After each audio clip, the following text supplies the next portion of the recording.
यीशु मसीह के नाम से आप सबको जय मसीह की। आए हम निकालेंगे भजन संहिता की किताब 16 अध्याय उसका 8 और 9 पद। यहाँ इस प्रकार से लिखा है, मैंने यहोवा को निरंतर अपने सम्मुख रखा है, इसलिए कि वह मेरे दाहिने हाथ रहता है, मैं कभी ना डगमगाऊंगा। इस कारण मेरा हृदय आनंदित और मेरी आत्मा मगन हुई, मेरा शरीर भी चैन से रहेगा। हाँ प्रिय परमेश्वर का दास कहता है, मैंने यहोवा को निरंतर अपने सम्मुख रखा है, इसलिए कि वह मेरे दाहिने हाथ रहता है, मैं कभी ना डगमगाऊंगा। और साथ ही साथ क्या होगा, मेरा हृदय आनंदित और मेरी आत्मा मगन और मेरा शरीर भी जो है चैन से रहेगा। तो कहने का मतलब, जब हम परमेश्वर को आज अपने जीवन में अपने सम्मुख जान करके चलते हैं तो हमारे जीवन में परमेश्वर की उपस्थिति के कारण एक भरोसा होता है, एक आनंद होता है, एक शांति होती है और हमारा शरीर भी जो है अच्छा स्वस्थ रहता है।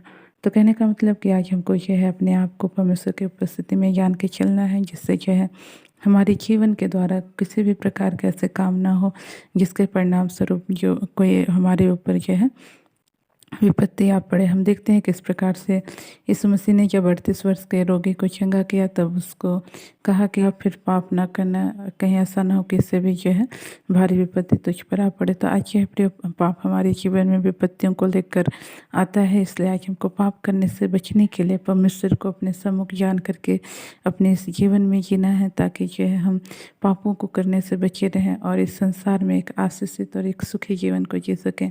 जैसा परमेश्वर का वचन कहता है, परंतु जो मेरी सुनेगा वह निडर बसा रहेगा और बेखटके सुख से रहेगा। तो आज यदि हम इस संसार में बेखटके सुख से जीवन जीना चाहते हैं तो बहुत ज़रूरी है कि हम अपने आप को परमेश्वर की उपस्थिति में जान के चलें। इन वचनों के द्वारा परमेश्वर हम सबको आशीषित करें। हम अपनी आंखों को बंद करेंगे, छोटा सा प्रार्थना करेंगे। प्रेस लॉर्ड प्रभु जी, आपके नाम की स्तुति, आपके नाम की प्रशंसा करते हैं।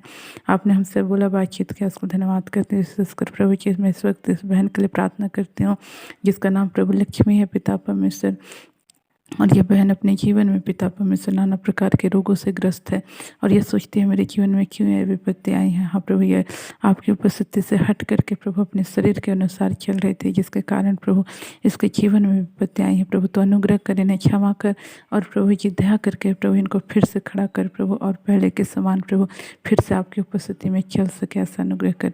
इस वक्त मैं तमाम भाई बहनों के लिए प्रार्थना करती हूँ जो आपकी उपस्थिति से हट जाने के कारण नाना प्रकार के दुख और क्लेशों में से होकर गुजर रहे हैं। प्रभु आपके लोगों पर अनुग्रह कर प्रभु, एक बार फिर से आपको अपनी आपके उपस्थिति में अपने आप को जान करके प्रभु चल सके, ऐसा अनुग्रह कीजिए पिता। और अपने जीवन भर एक आशीषित और एक सुख और शांति भरा जीवन जी सके, ऐसा अनुग्रह कर। विशेषकर मैं प्रार्थना करते इस भाई के लिए जो एक लंबे समय से पिता परमेश्वर अपने हड्डियों की समस्याओं में से होकर गुजर रहा है, विशेषकर उनके जोड़ों में दर्द पाया जाता है। प्रभु इसी वक्त प्रभु तो अनुग्रह कर, तेरी चंगा करने वाली सामर्थ प्रभु सिर से लेकर पैर तक यीशु के नाम से इस वक्त बहने पाए और यह भाई यीशु के नाम से पूरी रीति से याद हो जाए, ऐसा। और उसको धन्यवाद धन्यवाद सतुबन प्रार्थनाओं को यीशु के नाम मांगते हैं, आमीन। आप सबको जय मसीह की।